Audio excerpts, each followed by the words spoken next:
বাংলাদেশের কন্টেম্পোরারি বলতে আসলে যেমন সময়ের একখানা বোঝায়। আমরা খুব বেশি না যাই, আমরা 90 থেকে আলোচনা করি।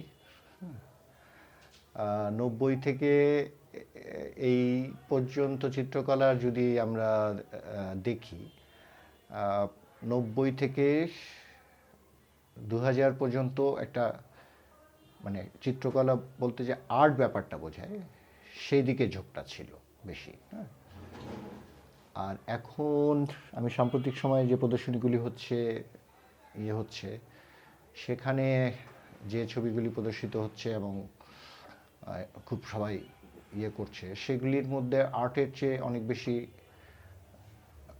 আমরা বলতাম যে একাডেমিক অ্যান্ড ব্যাচাডেমিক। তো এই ঝোঁকটা অনেক বেশি।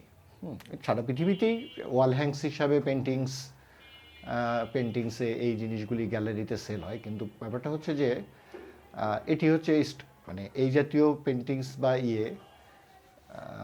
যেটা দোকান গ্যালারি, সেখান থেকে প্রচুর সেল হয়, কিন্তু আমাদের প্রদর্শনী গ্যালারিতে এই জাতীয় ছবি খুব একটা প্রদর্শনও হয় না এবং ওইভাবে এটার থাকে না। প্রদর্শনী গ্যালারি মানেই হচ্ছে ওখানে আর্ট ভাবনাটা কাজ করবে।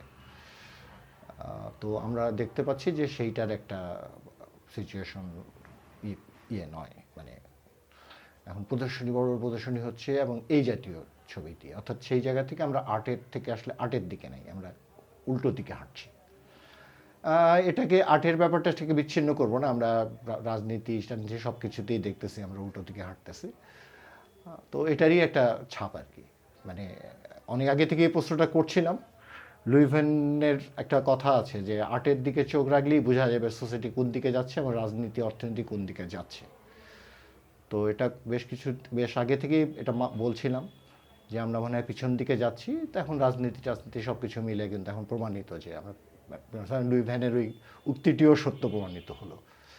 এটা একটা ব্যাপার। আবার আরেক দিক থেকে চিন্তা করলে যে হ্যাঁ, আমাদের মাঝখানে একটা এই জাতীয় কাজের স্কিল নিয়ে একটু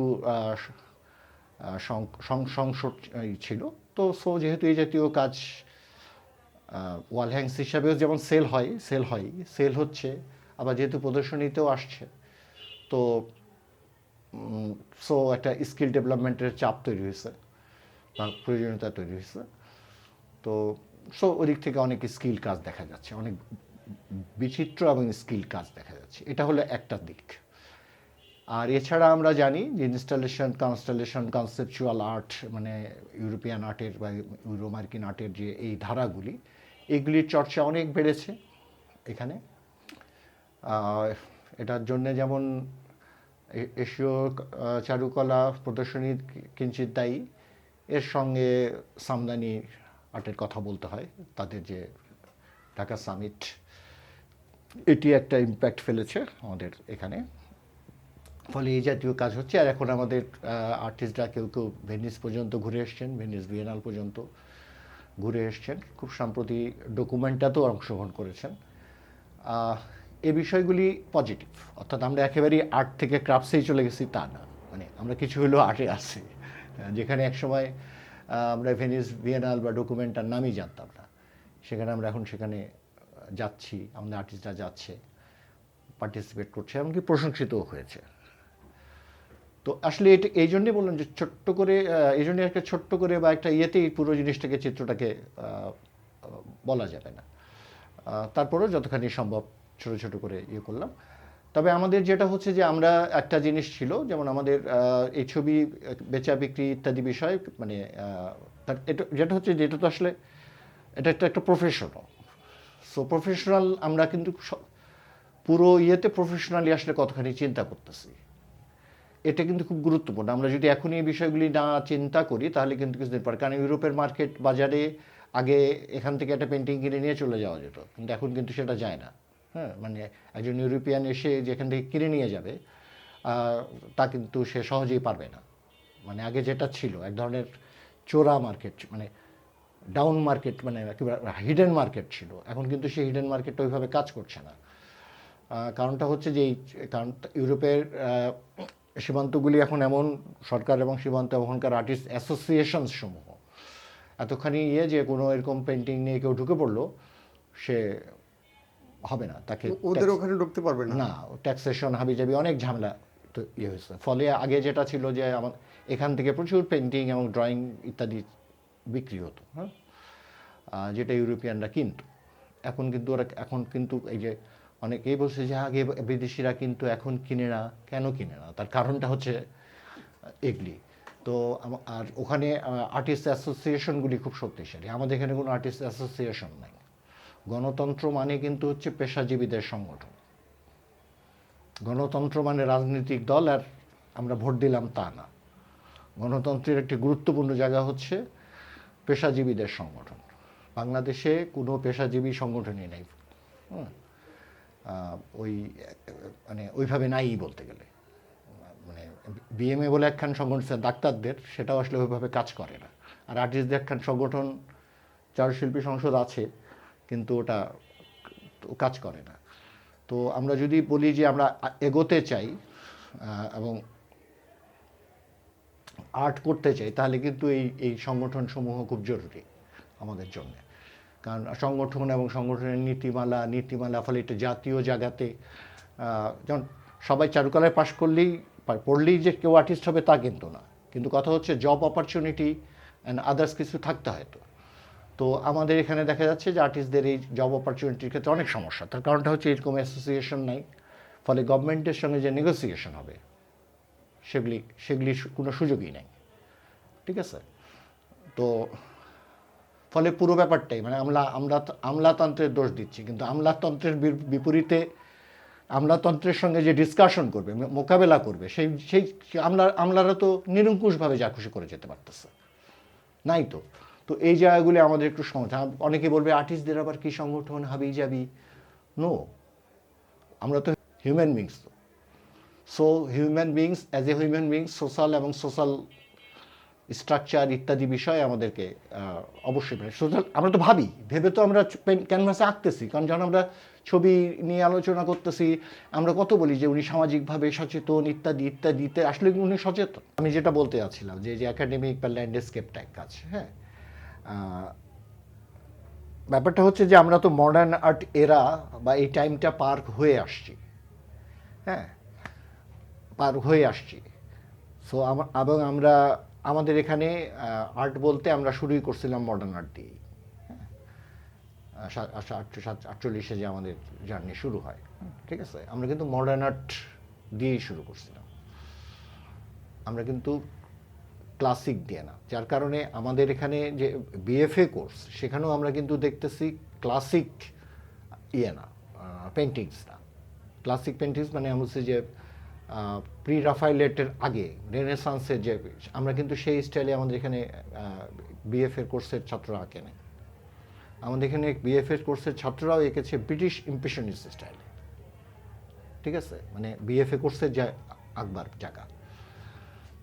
তো অর্থাৎ আমরা কিন্তু মডার্নিটি দিয়ে ওই অর্থে আবার অ্যাবস্ট্রাকশন অ্যান্ড আদার কিছুকে যে আমরা যখন মডার্নিটি বলি, দুই জায়গা থেকেই কিন্তু আমরা মডার্নিটি দিয়েই শুরু করেছি, মানে আমরা কাজ করেছি।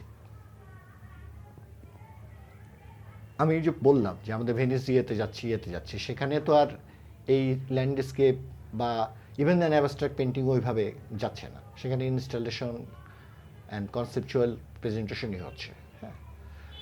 তো সেই অর্থাৎ আমাদের এই কাজগুলি হচ্ছে। এমনকি এই যে বললাম যেখানে হয়তো 60% এরকম ল্যান্ডস্কেপ টাইপ, ওই যে ব্রিটিশ ইম্প্রেশনিস্ট ল্যান্ডস্কেপ টাইপ কাজ, কিন্তু 40%-এ কিন্তু অ্যাবস্ট্রাকশন আছে। অ্যাবস্ট্রাকশনের নতুন ব্যাপারগুলিকে ধরবার বা বুঝবার চেষ্টা আছে। স্টাইলিক যে পেন্টিংস আছে, সেখানে একটা ইন্ডিভিজুয়াল জার্নি আছে, হ্যাঁ, মানে ইন্ডিভিজুয়াল আছে। এখন যেটা হচ্ছে যে যেহেতু ওদিকে ঝোঁকটা এদিকে বেশি, ফলে এই দিকে হচ্ছে কি যারা করছে তারা সেভাবে তো অ্যাপ্রিসিয়েটেড হচ্ছে না।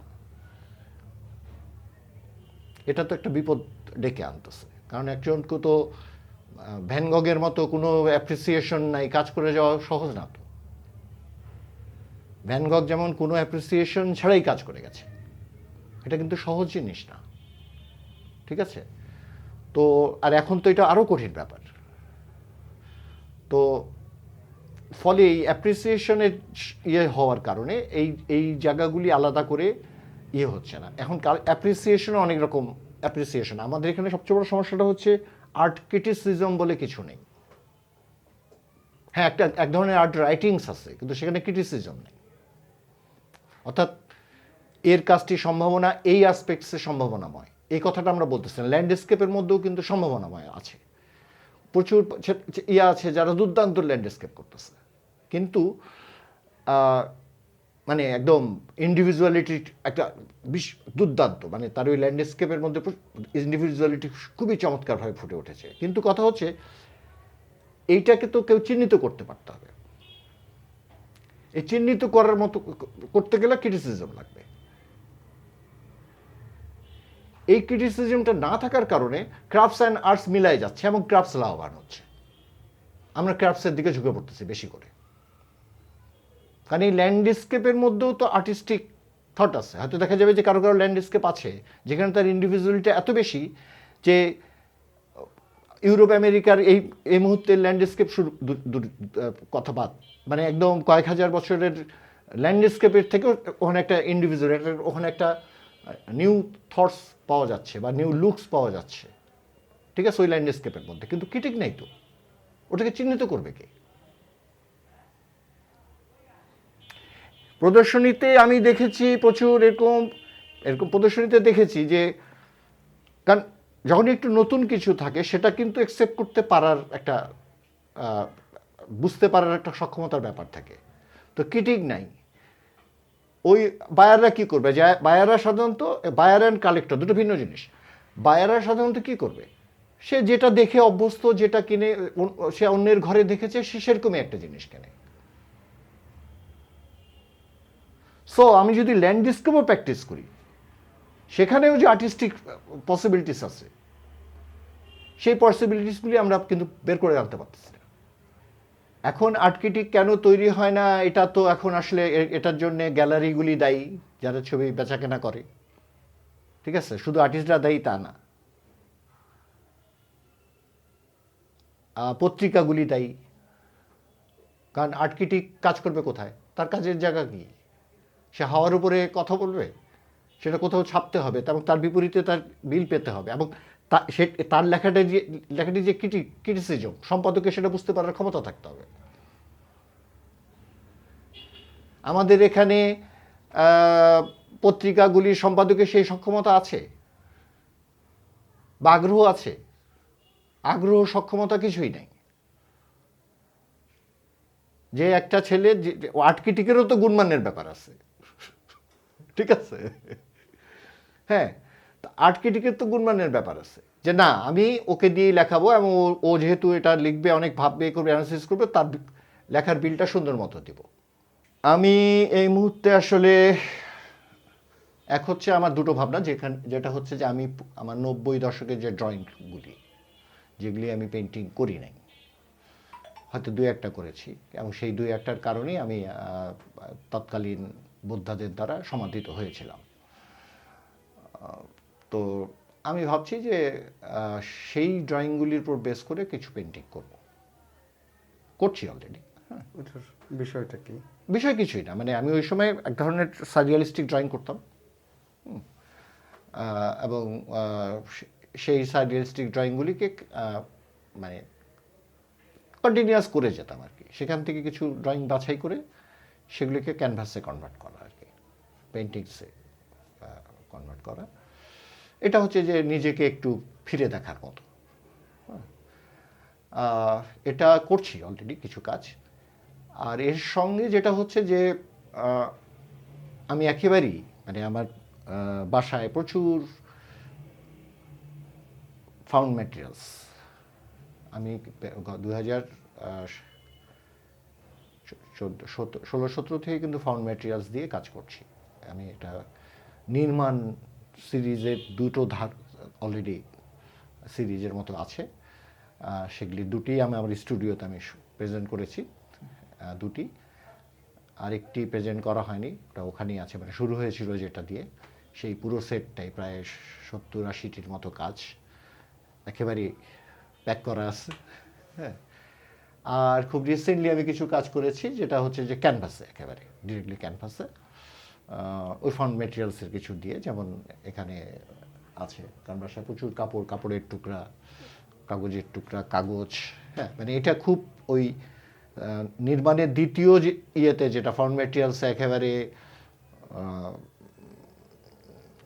মানে ইলেকট্রিক ফ্যান পর্যন্ত ব্যবহার করছি, ঠিক আছে। এটা অতখানি ইয়ে না, এটা হচ্ছে যে জাস্ট ইমেজ ক্রিয়েটিং জায়গা থেকে মজা পাচ্ছি।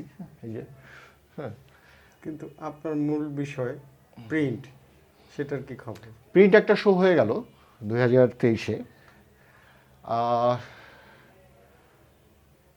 আর আবার যেটা হচ্ছে যে উডকার্ড নিয়ে কিছু কাজ করার ইচ্ছা ছিল, উডকার্ডে তো হয়ে ওঠেনি। কারণ আমার যেহেতু হচ্ছে আমি আসলে ওই বিক্রি হচ্ছে হ্যান হচ্ছে এই টাইপ আর্টিস্ট না। আমার কাজ হচ্ছে হঠাৎ করে হয়তো কেউ একজন আসে, এবং এটা এত দূর যে এটা নিয়ে আসলে মানে আমি খুব ওই অর্থে বলবো যে না, আমার কাজ বিক্রি হচ্ছে, আমি আবার বেশি করে কাজ করছি, সেই সুযোগ তো আমার নাই। হ্যাঁ, মানে সেই ব্যাপারটা তো আমার ক্ষেত্রে ঘটে না। আমি বায়ারদের সঙ্গে যোগাযোগ করা, এগুলো খুব গুরুত্বপূর্ণ, কিন্তু পিআর। হ্যাঁ, আমি অনেক টিআর এইসবের থেকে আমি দূরেই থাকি।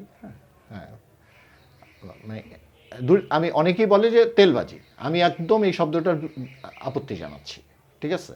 কারণ PR is a very important thing. আমি নিজে যেহেতু প্রফেশনালি বহুজাতিকের পিআরএন ইত্যাদি দেখছি, সো আমি বলবো যে এই তেলবাজি শব্দটাকে একদম ব্যবহার করা বন্ধ করে দেওয়া উচিত। পিআর এবং পিআরের আধুনিক পিআর শেখা উচিত, চারুকলা ইনস্টিটিউটের সিলেবাসে থাকা উচিত, যে একজন আর্টিস্ট পিআর কীভাবে টেপ করবেন। কারণ এখন এটা শুধুমাত্র এই ঢাকা শহরে যে ছবি কেনেন তার সঙ্গে পিআর করতে হবে তা তো না, এখন তো ইন্টারন্যাশনাল মার্কেট, ঠিক আছে। আমাদের এখানে না হয় নিজস্ব আমরা আর্ট মানে ওয়েব বেস গ্যালারি যেটা বলি বা পোর্টাল আমরা করতে পারছিলাম, কিন্তু সেটা আর চালাতে পারি নাই। তো সেটা একটা ব্যর্থতা আমার, মানে দেশের ব্যর্থতা, শুধু আমার পার্সোনাল ব্যর্থতা এটা, ঠিক আছে। কারণ আমরা একটু সময়ের চেয়ে একটু আগে করে ফেলছিলাম, তো ফলে সময়কে ছোঁয়ার আগেই আমরা তখন কাইতে গেছি। হ্যাঁ, তো বাট মজাটা হচ্ছে যে সেই ওয়েবসাইটটি কিন্তু ইন্টারন্যাশনালি এতখানি রিকগনাইজড, এখনও অনেকে দেশের বাইরের, মানে একদম যাদেরকে আমরা সাদা চামড়া বলি, তারা কিন্তু দে আর টকিং, আমার সঙ্গে যখন কথা হয় তাদের মাঝে মাঝে হঠাৎ করে, তখন কিন্তু তাদের সেই ওয়েবসাইটটির কথা বলে, ঠিক আছে। তো অর্থাৎ আমাদের সম্ভাবনা ছিল, পোটেনশিয়ালিটি ছিল যে এরকম কিছু করতে পারার। তো যাই হোক, ওই যে আমাদের বারবার বলছি অ্যাপ্রিসিয়েশনের সমস্যা আমাদের সব কিছুতেই। তো তো ওইটা তো আছে, কিন্তু পিয়ার আবার এই যে একাডেমিক প্র্যাকটিসের ক্ষেত্রেও তো আমরা ওই যে ইয়েতে আসি নাই। কারণ এই যে আমাদের পিয়ার, আমাদের ইনস্টিটিউশনে পিয়ার প্রেজেন্টেশন, এই বিষয়গুলি পড়ানো হয় না, শেখানো হয় না ছাত্রছাত্রীদের, কোর্সের ভিতর নাই, কিন্তু পার্শ্ববর্তী দেশেই আছে। নতুন কিছু চাইলে তরুণদের দিকেই তাকাইতে হবে, এছাড়া তো আর কোনো পথ নেই, উপায় আছে আর কিছু? হ্যাঁ, তরুণদের ওই যে তুমি বললা যে প্রদর্শনীতে অনেক কিছু অবাক করার মতো কাজ দেখা যায়। হ্যাঁ, তো ওই যে বললাম, আবার তার বিপরীতে বললাম অ্যাপ্রিসিয়েশনটা নাই। এখন অ্যাপ্রিসিয়েশন, আর্ট ক্রিটিসিজম, এই জিনিসগুলি না থাকলে তরুণেরা হতাশ হয়ে পড়বে। কারণ তরুণরা যেমন খুব উৎসাহী থাকে, তেমনি আবার দ্রুত হতাশ হয়। হ্যাঁ, খুব অল্পজনই হচ্ছে হতাশা কাটায় নিজেরটা করে যেতে থাকে। আমরা এই শুরুর আগে আমরা বেশ কিছু নামের কথা বলছিলাম যারা 90-এ, তো এদের যারা হারিয়ে গেছে, তারা সবাই হচ্ছে ওই হতাশাজনিত কারণেই। কারণ অ্যাপ্রিসিয়েশনের সমস্যা তখনও ছিল, এখনও আছে। আমার তো মনে হয় এখন একটু অ্যাপ্রিসিয়েশনের সমস্যা একটু বেশি বেড়েছে। আগে তো তাও হচ্ছে দলবেঁধে একটা কাজ করার ব্যাপার ছিল, তোর কাজটা ভালো হচ্ছে, এরকম এক ধরনের অ্যাপ্রিসিয়েশন ছিল। এখন কি হয় আই হ্যাভ নো আইডিয়া। হ্যাঁ, কিন্তু আমার কাছে এদের যে কয়েকজনের সঙ্গে আমি এমনি মানে কথাবার্তা বলছি, ছাত্রদের সঙ্গে, সঙ্গে আমার কাছে মনে হচ্ছে অ্যাপ্রিসিয়েশনের সমস্যাটা এখনো ভয়াবহ।